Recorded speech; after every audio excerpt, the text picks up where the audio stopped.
Hello, I'm Neil Thomas. I'm a business advisory partner here at RSM and I lead our national recruitment sector team. Today I'm joined by Steven Radcliffe from our ESG consulting team. Hi Steven. Hi Neil. And we're going to explore the importance of ESG within the recruitment sector. So obviously ESG is a hot topic and there's a lot of noise around it at the moment, and I think we all know what it stands for. But could you just sort of expand on what it encapsulates, please? Sure. So I won't assume too much knowledge here, Neil. So it stands for environmental, social and governance. So they are three subjects that haven't been considered together really for a great deal of time, but are now really high up the priority list for businesses of all sizes and across a range of sectors as well. Ultimately, it's about the long-term sustainability and the resilience of the business. So not just from an environmental perspective in terms of how it deals with natural resources, carbon emissions and climate change, but also about its workforce and its customer base as well, and how attuned the business is to what can be some quite complex requirements of those particular stakeholder groups as well. It also comes down to ethical behaviour. It's about doing the right thing ultimately, whether that be from a human rights perspective in your own operations or in your supply chain, but also the other governance aspects of ESG, as well as the ones I've just mentioned, are really about the glue that holds the other parts of the strategy together. So the processes and procedures that the business might look to implement to ensure that happens. Okay, thank you. And in terms of it being applicable to the recruitment sector, what are we seeing? Okay, so you've got to look at it from the point of view of firstly the candidate. So employees or potential employees are far more attuned to ESG than they ever were. Right. We've got a much greater proportion of millennial or Generation Z candidates, and they are absolutely what's absolutely key to them is to ensure that the businesses who they work for or who they buy from have values and a purpose that's more aligned to their own. So that's a real differentiator for businesses, which they have to be able to articulate really clearly, and recruiters as well clearly have to be on top of that as well.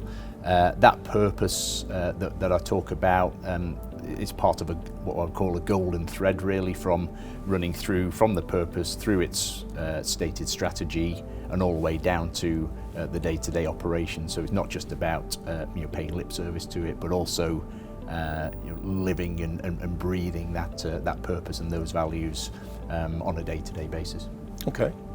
And if I'm running a recruitment business, where do I start with developing an ESG strategy?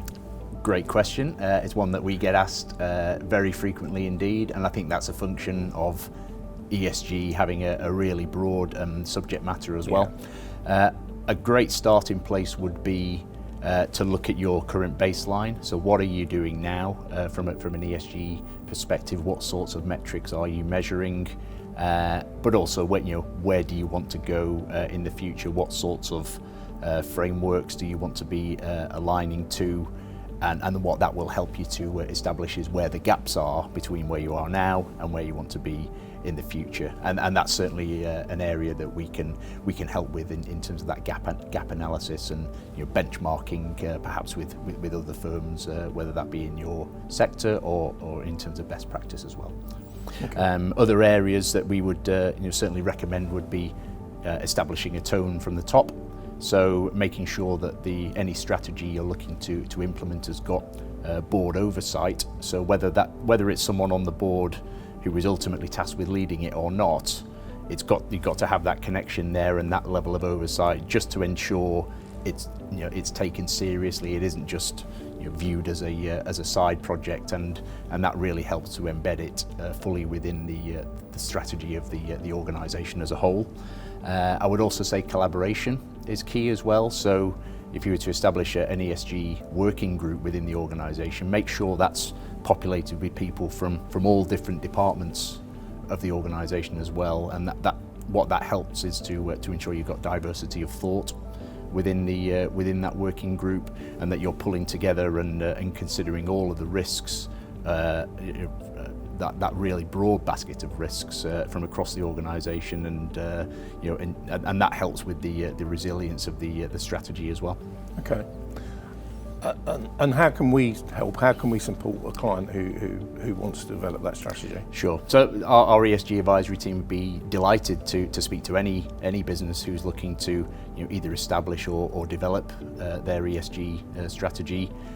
We can offer benchmarking services, as I mentioned.